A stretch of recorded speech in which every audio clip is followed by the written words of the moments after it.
Government's announcement on e-tolling in Gauteng may be delayed, and the ANC has paid tribute to the late Zwelakhe Sisulu. Ambusisiwa Khatebe with the latest news update.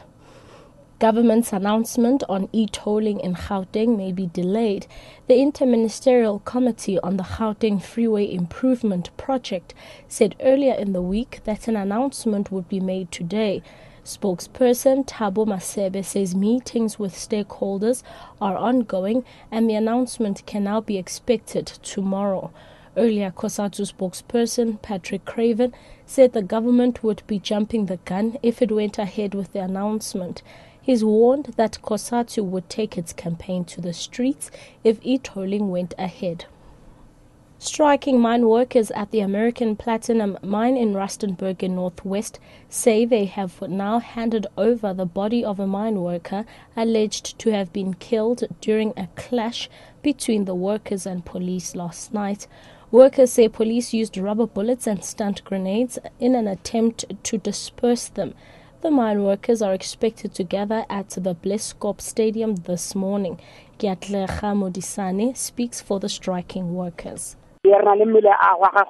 Yes, we do have the mine worker's body, but we have since handed it to the police to take it to the mortuary. The body has not left the place yet. Police are still trying to organize the hearse to come and remove the body. Economists have warned that South Africa will see more wildcat strikes.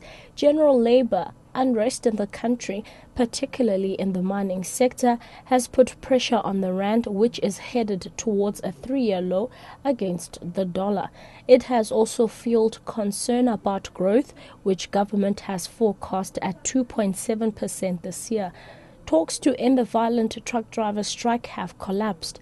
The South African Chamber of Commerce will today meet with representatives of government and labor unions to discuss the current state of the labor environment. The Chamber's CEO, Naren Rao.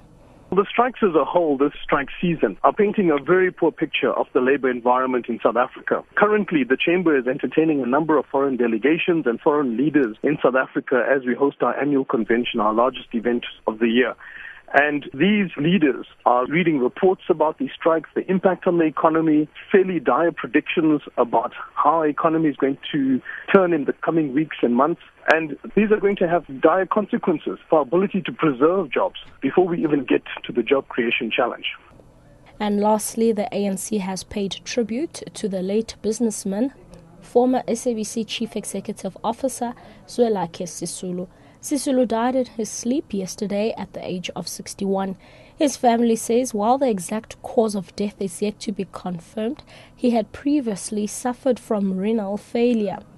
ANC spokesperson Jackson Mthembu says Sisulu has contributed to the country's development in many respects. Mthembu says in the 1980s, Sisulu emerged as a champion of alternative media and freedom of expression, which saw him harassed and imprisoned. Sisulu's funeral arrangements are yet to be confirmed. Catch the latest news on the hour on SABC radio stations and anytime here on Newsbreak, Option 1.